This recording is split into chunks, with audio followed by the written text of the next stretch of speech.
Hello my lovely students. So आज का lecture है about the resistance and resistivity. Resistivity को कहा जाता है स्पेसिफिक रेसिस्टेंस। ओके, तो हमें समझना है कि रेसिस्टेंस क्या होती है। देखो, रेसिस्टेंस एक फिजिकल प्रॉपर्टी है जो होती है, it is the hindrance to the flow of current, कि जो फ्लो ऑफ करंट हो रहा है उसको वो अपोज करे या उसे वो हिंडर करे, तो वो प्रॉपर्टी कहलाती है आपकी रेसिस्टेंस। तो सिंबल होता है आर और इसके यूनिट्स होते हैं इस तरह का साइन, जैसे कि ओम भी कहा जाता है, OH and M। ओके, ये तो बात रही आपकी रेसिस्टेंस की। ना what is the specific resistance, या फिर कह सकते हो रेसिस्टिविटी। अब इसका जो सिंबल होता है रेसिस्टिविटी का, that is denoted by this letter, P तरह का लेटर होता है ये, और ये क्या होता है, रो कहते हैं इसे। ठीक है, पी बनाना है और यहाँ से एक टेल जैसी निकाल देनी है आपको, दिस इज़ द रो।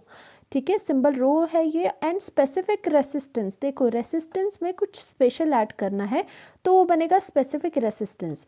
अब क्या होता है, आपको हमेशा याद रखना है कि जो स्पेसिफिक रेसिस्टेंस होती है उसमें आप स्पेसिफिक कर देते हो, स्पेसिफाइड कर देते हो एरिया एंड लेंथ। क्या होगा कि resistivity is the resistance, resistivity कुछ नहीं है, एक तरह की रेसिस्टेंस ही है ऑफ एन, किसका, ऑफ एन इलेक्ट्रोलाइट, जिसके की यूनिट क्रॉस सेक्शन एरिया होगा एंड जिसकी यूनिट लेंथ होगी। मतलब क्या बोला जा रहा है, जिसका एरिया इज इक्वल टू क्या, यूनिट क्रॉस सेक्शन एरिया, मतलब एरिया कितना हो जाएगा 1 सेंटीमीटर। अगर सेंटीमीटर में लेके हम तो क्या हो जाएगा 1 सेंटीमीटर स्क्वायर, एंड जिसकी जो लेंथ होगी, लेंथ कितनी हो जाएगी 1 सेंटीमीटर। तो ऐसा जो डायमेंशन आपने फिक्स कर दिया है, ऐसे इलेक्ट्रोलाइट की जो आप कैलकुलेट कर रहे होगे इन डायमेंशन में, उसकी जो रेसिस्टेंस आएगी वो कहलाती है रेसिस्टिविटी। दरअसल क्या हुआ, रेसिस्टिविटी में हमने डायमेंशंस को फिक्स कर दिया कि पर्टिकुलर ये डायमेंशन में जितना इलेक्ट्रोलाइट आता है उसकी जो रेसिस्टेंस निकल के आती है वो आएगी आपकी रेसिस्टिविटी कहलाएगी। इन अदर वर्ड्स क्या होगा, it is resistance of a substance having particular dimension. ये एक तरह की रेसिस्टिविटी क्या है, एक तरह की रेसिस्टेंस ही है किसी सब्सटेंस की, जिसके कि हमने डायमेंशन को पर्टिकुलर कर लिया है, वो भी क्या करा है, यूनिट मतलब 1 कर लिया है, एरिया को 1 सेंटीमीटर स्क्वायर एंड लेंथ को 1, और 1 को ही आप यूनिट और यूनिट भी कहते हो। Okay, now comes to its formula. Formula क्या होता है रेसिस्टेंस का, सबसे पहले रेसिस्टिविटी का निकालना है तो रेसिस्टेंस का पता होना चाहिए, शुरुआत क्योंकि यहीं से हुई थी। रेसिस्टेंस का फॉर्मूला होता है रेसिस्टिविटी, जो कि रो कहलाती है, इनटू लेंथ अपॉन एरिया। अब ये चीज़ है कि लेंथ क्या है, एरिया क्या है। देखो, अगर हम क्या कहते हैं कि दो इलेक्ट्रोड लेते हैं तो उसके बीच का जो लेंथ होगी that will be the L, length of the two electrolyte, उस इलेक्ट्रोड सॉरी, उसको समझने के लिए हमने एक कंडक्टिविटी सेल बनाया। ठीक है, ये आप ध्यान रखो कि 2 इलेक्ट्रोड्स हो गए, पूरा नहीं मैंने बनाया, जस्ट ये याद रखो कि 2 इलेक्ट्रोड्स हो गए। ठीक है, जब आपकी इलेक्ट्रोलाइटिक कंडक्टेंस आती है, ठीक है, तो क्या है यहाँ पर सारा आपका क्या है, इलेक्ट्रोलाइट आपने रखा हुआ है, उसमें आपने क्या करे है, डिप करे है इलेक्ट्रोड्स। ठीक है, now this is what, this is the electrode. ठीक है, इलेक्ट्रोड्स है यहाँ पर। ठीक है, दिस इज़ द इलेक्ट्रोड, और क्या हो रहा है कि यहाँ पर L क्या कहा जा रहा है, this is the distance between these two electrode is known as L। तो जो आपके पास एक गिवन कंडक्टिविटी सेल है, तो आप में इसमें क्या होगा, 2 इलेक्ट्रोड्स हैं आपके, और उसके बीच में आपने क्या है, डिस्टेंस बिटवीन दीज इलेक्ट्रोड्स क्या हो जाएगा, L डिस्टेंस, जो कि आपको बताया है। और क्या होता है, क्या होता है, area of the cross section. ठीक है, this is the area of the cross section, area of cross section of the electrodes आपने कर लिया, दिस इज द एरिया। ठीक है, ये एरिया इनका हो गया इलेक्ट्रोड्स का। अब क्या है, यहाँ पे जो L/A है वो क्या कहलाता है, दिस इज L/A, वो होता है सेल कांस्टेंट। ठीक है, सेल कांस्टेंट क्यों कहा गया है कि जो सेल का होता है, सभी सेल का अपना अपना सेल कांस्टेंट होता है, क्योंकि डायमेंशन इसमें सभी सेल के अलग अलग होंगे, कि 1 सेंटीमीटर आपका लेंथ है एंड 1 सेंटीमीटर स्क्वायर एरिया है, तो आपकी रेसिस्टेंस आ रही है। तो वैसे ही अलग सेल लोगे, अगर आप मैंने ये वाला सेल लिया, अलग सेल लोगे, उसमें जो इलेक्ट्रोड होंगे वो डिफरेंट डिस्टेंस में होंगे। ठीक है, और एरिया भी इलेक्ट्रोड का डिफरेंट हो जाएगा, तो आपकी रेसिस्टिविटी भी डिफरेंट आएगी। Okay, now comes to the formula. जो रेसिस्टेंस है वो ये है। नाउ रेसिस्टिविटी का फॉर्मूला निकालना है तो आप रीअरेंज करोगे तो रेसिस्टिविटी आपकी आएगी, रेसिस्टिविटी विल बी आपका R/A। ठीक है, R/A डिवाइडेड बाय लेंथ। ठीक है, डिवाइडेड बाय लेंथ आपकी ये आ गई।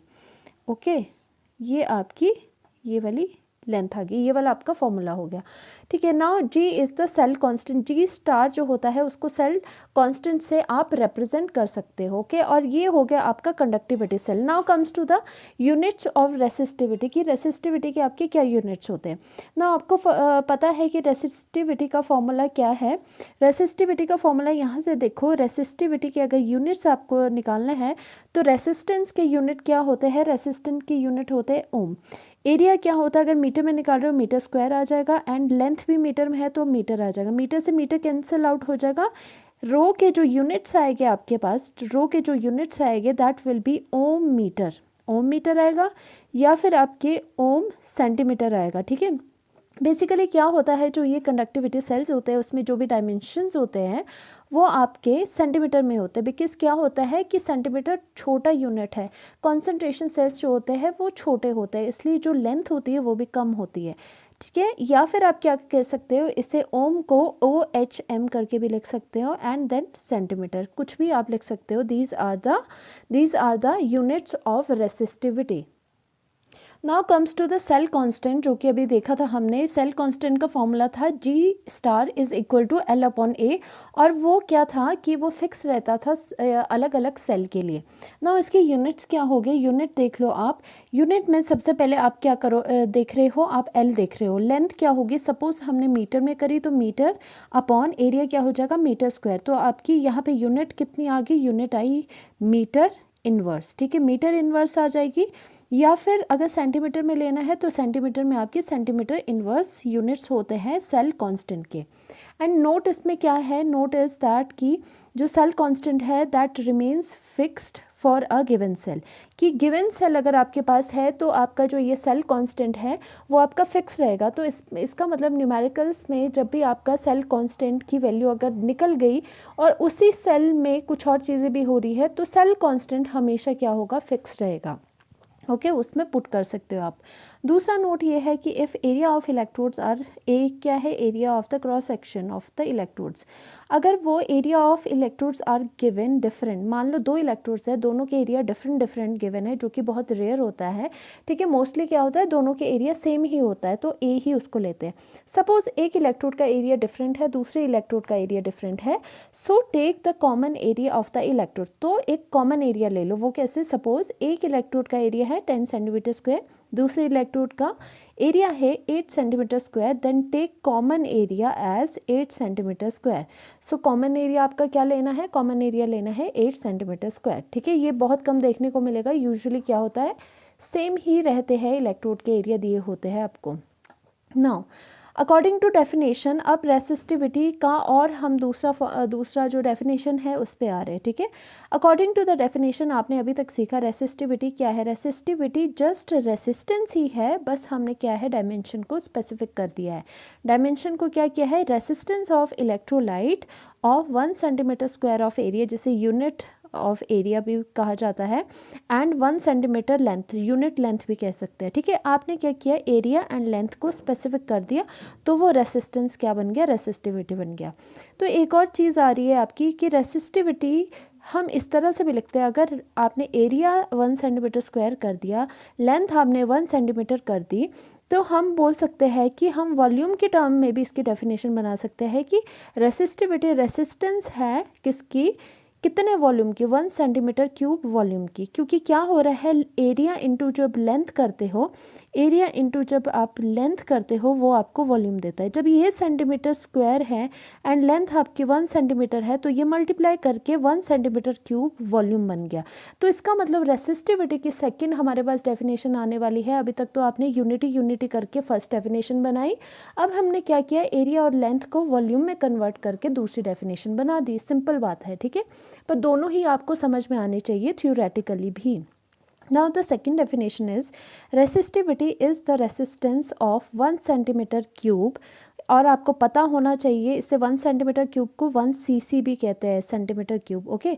1 सेंटीमीटर क्यूब किसके इक्वल होता है, और 1 मिलीलीटर के भी इक्वल होता है, तो चाहे 1 सेंटीमीटर क्यूब का हो चाहे 1 मिलीलीटर का हो, ठीक है। 1 millilitre of volume of electrolyte क्या है, रेसिस्टिविटी क्या है, रेसिस्टिविटी रेसिस्टेंस है 1 मिलीलीटर वॉल्यूम ऑफ इलेक्ट्रोलाइट के। अगर सपोज़ यहाँ पे मैं ये बोल रही हूँ इतना स्पेस है, इसका जो वॉल्यूम है आपका 1 मिलीलीटर, तो अब मैं कहूँगी इस particular volume of the electrolyte कि इतने पर्टिकुलर वॉल्यूम का जो इलेक्ट्रोलाइट भरा हुआ है उसकी जो रेसिस्टेंस कैलकुलेट करोगे वही आपकी रेसिस्टिविटी बनेगी। तो this is very important definition, ठीक है। तो हमने क्या देखा, या फिर और इसको कैसे कह सकते हो कि resistivity is the resistance per unit volume. वही बात है, पर यूनिट वॉल्यूम क्या हो गया, 1 सेंटीमीटर क्यूब या फिर 1 मिलीलीटर ऑफ द वॉल्यूम।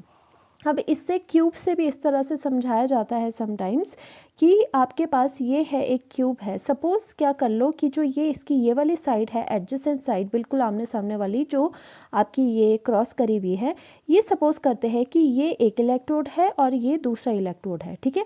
और इसके बीच में इलेक्ट्रोलाइट सॉल्यूशन भरा पड़ा है, ठीक है। अब क्या है यहाँ पर जो रेसिस्टेंस होगी, और आपने क्या कर दिया कि आपने इलेक्ट्रोलाइट मान लिया कि लेंथ कितनी है, लेंथ इसके बीच में है 1, लेंथ आपने इसमें 1 सेंटीमीटर मान ली, ठीक है। और जो ये क्रॉस सेक्शन जो एरिया है वो 1 सेंटीमीटर स्क्वायर मान लिया, ठीक है। तो आपका क्या है, आपकी इसमें जो आपका वॉल्यूम आ रहा है, वॉल्यूम क्या है इसमें, वॉल्यूम है आपका 1 सेंटीमीटर क्यूब। अब क्या बोला जा रहा है कि क्यूब की हेल्प से समझाने की कोशिश कर रहे हैं इसी वाली बात को कि जो आपका रेसिस्टिविटी होगी, रेसिस्टिविटी क्या होगी, रेसिस्टिविटी इतने में इलेक्ट्रोलाइट प्रेजेंट है, रेसिस्टिविटी क्या होगी, रेसिस्टिविटी है resistance of this much electrolyte. मतलब रेसिस्टिविटी हमेशा क्या होती है, 1 सेंटीमीटर क्यूब या फिर 1 millilitre of volume of electrolyte को ही रेसिस्टिविटी कहा जाता है। कि ये जो आपको रेड दिख रहा है इसमें प्रेजेंट, ये कितना वॉल्यूम है, अगर मैं यहाँ पर लिखना चाहूँ volume here is 1 centimetre cube. अब कह रहे हैं हमें, या फिर 1 मिलीलीटर। अब हम कह रहे हैं कि जो इस क्यूब में जितना भी इलेक्ट्रोलाइट है, अगर उसकी रेसिस्टेंस निकाली जाए, ध्यान से सुनना, अगर उसकी रेसिस्टेंस निकाली जाए तो वो रेसिस्टेंस क्या है, वो रेसिस्टिविटी ही है। तो सेकंड डेफिनेशन आपकी इस तरह से हमने समझी। अब क्या है थ्योरेटिकल एस्पेक्ट पे इसका देख लेते हैं। थ्योरेटिकली हमने क्या सीखा कि रेसिस्टेंस, हमने क्या लिखा कि रेसिस्टेंस ऑफ अगर 1 मिलीलीटर वॉल्यूम, ठीक है, 1 मिलीलीटर वॉल्यूम ऑफ इलेक्ट्रोलाइट कितना होगा, इलेक्ट्रोलाइट, इसकी अगर वैल्यू कोई पूछे कि इतना 1 मिलीलीटर ऑफ इलेक्ट्रोलाइट की रेसिस्टेंस कितनी होगी, वो होती है आपकी कितनी, आपकी रो होती है, वो होती है उसकी रेसिस्टिविटी, ठीक है, रेसिस्टिविटी, ठीक है। सपोज उसकी वैल्यू क्या आ गई, उसकी वैल्यू आई रो, ठीक है, वो आपको दी हुई है। अब पूछे कि अगर रेसिस्टेंस ऑफ 100 ml का वॉल्यूम है, ठीक है, ऑफ इलेक्ट्रोलाइट, 100 ml आपका इलेक्ट्रोलाइट भरा हुआ है, उसमें पूछ रहे कि उसकी रेसिस्टेंस क्या होगी। आपको पता है कि इलेक्ट्रोलाइट 1 मिलीलीटर का वॉल्यूम का अगर आप इलेक्ट्रोलाइट लेते हो जिसका वॉल्यूम 1 मिलीलीटर है, उसकी रेसिस्टेंस क्या हो जाती है, उसकी रेसिस्टिविटी। तो अगर 100 ml की रेसिस्टेंस पूछे आपसे, तो 100 ml की रेसिस्टेंस किसके इक्वल हो जाएगी, रेसिस्टिविटी आपको गिवन है 100 इंटू रो हो जाएगी। ये जस्ट ऐसे ही थ्योरेटिकल क्वेश्चन टाइप भी अगर आपके पास आ जाते हैं, वो आपको मैंने समझाया। तो यहाँ से आपकी क्लियर होगी resistance and resistivity. Next video में हम बात करेंगे about the conductance and conductivity. Thank you so much.